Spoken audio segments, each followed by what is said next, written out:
Welcome to Inside the NCAA.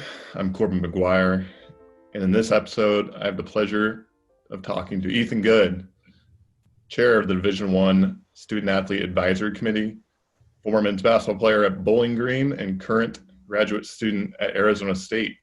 Ethan, welcome to the show, and thanks for joining us. Thank you for having me. I appreciate it.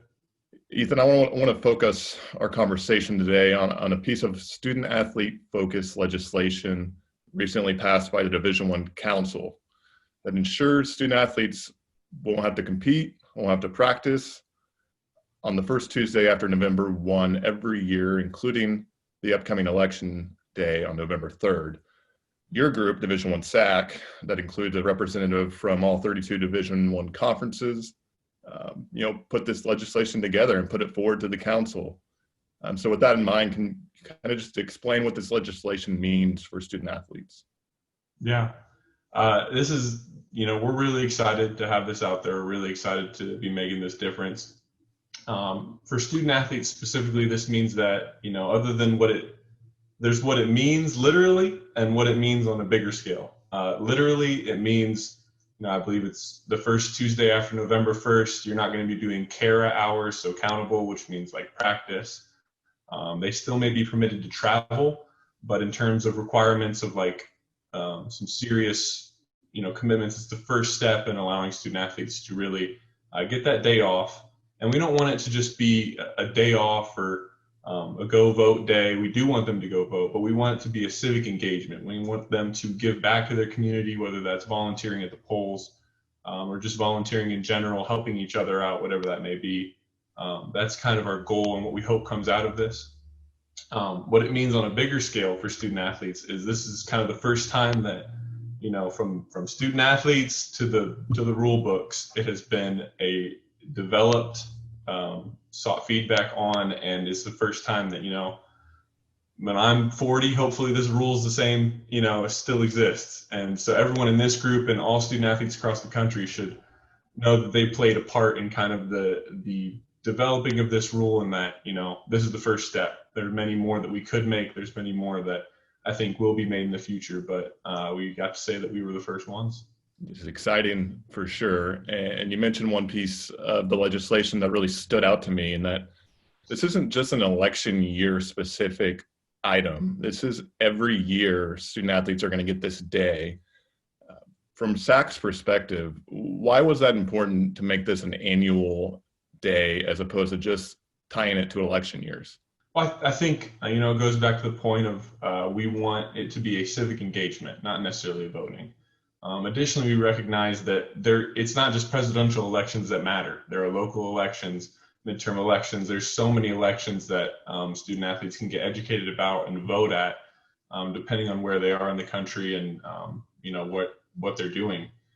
We encourage people to vote at every level, not just for the presidential election, but for all of these. And so to make it every year constitutes as an annual reminder that this is something that's important. It's a reminder that student athletes' voice is still being heard, and hopefully it's something that, some real change can be made out of. Obviously, voting is the big item that you hope comes from this, but what are some ways or some things you hope your peers do to take advantage of this day outside of voting? You mentioned the community service and the volunteering. Have you heard any creative ideas from your student athletes already of what they might be doing? Yeah, shameless plug, I'm from the Mid-American Conference, and a lot of the kids in our conference do a phenomenal job. I can think of Ohio University specifically, of simply not just tabling at their unions and getting people to vote, but offering resources, creating workshops, walking through step by step how to register and helping their peers out. I think additionally, on a bigger scale, I would like to see young adults in my age and above spending more time having honest discourse about who would be a good leader, what are the things that we believe in, don't believe in, what should go into effect, what should not. The state of the country is it is what it is, and it's not it's not good. I think anytime that there's conflict, that means that there's going to be growth. And so I hope that, growth and discourse come out of all of this. And by, why do we have a day off, next week? What's going on? Da, da, da.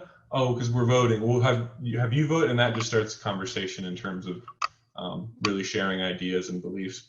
Along the same lines of growth, Division One SAC put forward this recommendation to the council, but it also kind of committed itself to providing some educational tools and resources to membership, to conferences, to student athletes.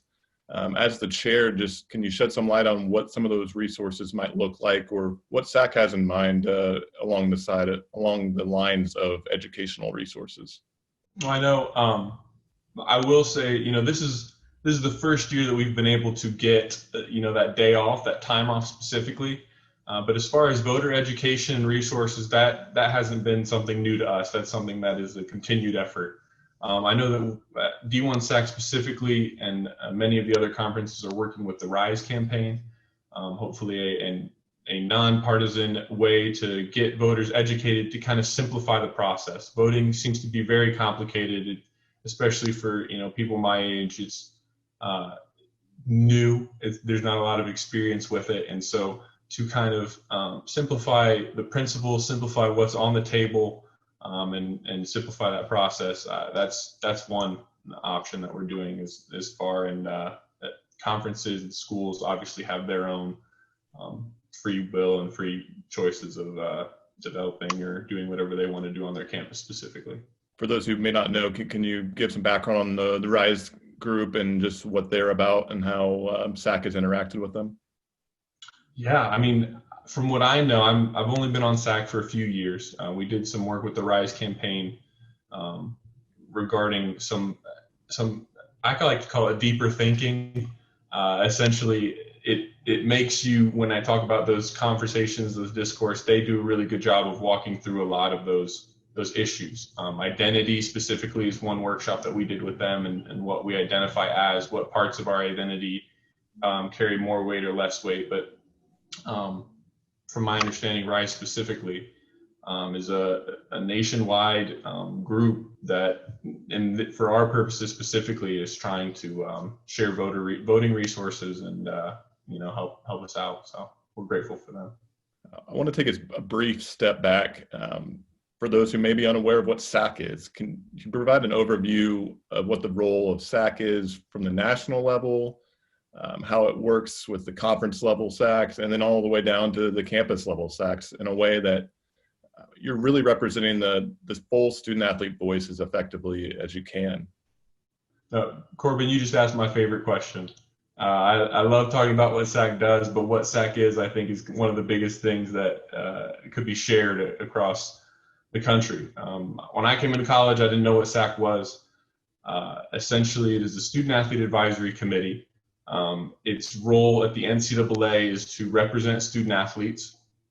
And so there is at every level, at every campus, there should be a Student Athlete Advisory Committee or a group of student athletes that are designated to represent student athletes. At the conference, the same thing. And then at the national level, that's where we come in. And our leaders are elected through, peer voting. So chair of the campus SAC is going to be representative of that campus for their conference. That campus chair can run to be conference chair. And when you become conference chair, you represent that conference at the Division I level in the national space. So there's 32 conferences, 32 different representatives. We vet our representatives. We try to get a very diverse background of student athletes, and I believe that we've done a very good job of that. We have student athletes that sit on each of the various standing committees. The NCAA works like a government, and so to have people on the men's basketball player on the men's basketball oversight committee with the ability to vote and create and persuade in that room is huge.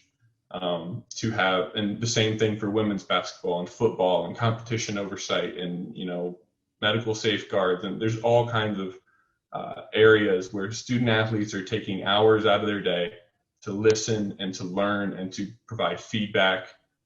We're walking the walk. We're talking with our peers. We're getting as much feedback as we possibly can. We're talking with each other, and we're really trying to create a space where we're best representing the people whom we are supposed to represent. So it's kind of a rough overview of Division I SAAC. I could do a 30-minute PowerPoint lecture, but yeah, it's a great group. No, I appreciate that overview. Building off of that, this voter registration was obviously something that started to gain some traction earlier this year as an idea. From SAAC's perspective, what was the process like in developing it? How far back does that go with your group? And I guess how do they develop from an initial idea into the final product that it is now as legislation? Mm-hmm. In this case, I got to give huge props to Georgia Tech, their SAAC specifically. I think Hugh Chapman I spoke with him specifically. He's a baseball player at Georgia Tech, as well as Coach Reveneau and Joe Kennedy, I believe, from Holy Cross. But regardless, they kind of, through their SAAC, started sharing it. And, we get a lot of ideas and we get a lot of feedback and a lot of discussion. And there's the process of getting from, the idea at the campus to a law in the NCAA rule book. There's a lot of conversation. There's a lot of thinking that goes through that. I guess in layman's terms, Georgia Tech SAAC came up with it. They brought it to the ACC. The ACC shared it, and at that point, many other conferences had come up with that. Had shared interest as doing it as an initiative, saying regardless of what happens in 4 years or the next year, whatever, we're going to try to do it this year, whether it's a rule or not. And so when we saw that, we go, well, if we're doing it this year, why not do it every year? And so we started to, ask questions, create that process. What does it take to make this? Because we're figuring out for the first time ourselves. We see other conferences doing it, or not conferences, but other committees at the NCAA doing it, and we're kind of figuring out what that looks like, and to have the experience of learning, of getting that idea, of having it started by student athletes and brought all the way up through the process. That's kind of what it looks like. It's just the sharing of ideas and going through the legislative proposal process. And I think that's a perfect example of how SAACs work together in an effective way, starting from the campus level and building up to your group in a way that now it's an official legislated day. With that in mind, this is the first time Division I SAAC had put forward legislation since 2014, when the governance structure was reformed in a way to give student athletes a vote on a multitude of levels. What did you think that moment when council voted it through, it was official? What do you think that moment said about the weight the student athlete voice can carry in governments through this platform? Yeah, like I said before, I've been on SAAC for 3 years, and I can already see in the 3 years that I've been here just an increased growth in student athlete voice. And a lot of that is on student athletes who spoke up, who shared, who made sacrifices, who whether their opinion or thought worked and made it or not, they made headlines. They made the voice important. Additionally, there are plenty of people at the NCAA who work for the NCAA and who work for other institutions who have really shared and encouraged our group specifically that student athlete voice matters. They'll take time in the meeting to make sure that we are heard and we get time to say what we want to say. They know that we're coming in with way less experience and understanding about the NCAA than the rest of them are, and they still respect us, respect what we have to say, and are willing to work with us regardless. And so I think that just says, I believe it was, unanimous that the student athlete voice is important. We're all here to support that. And if we want change and positive change to happen in the future, especially in the NCAA, student athletes have to be at the front of it. Such a good point, Ethan. And I think we'll end with that. So thanks for joining us and sharing some insight into a very important change for student athletes, and hopefully one that has long-lasting impact as they try to get more involved in government and in their communities. Absolutely. Thank you for having me. That does it for this edition of Inside the NCAA. I'm Corbin McGuire. Thanks for tuning in.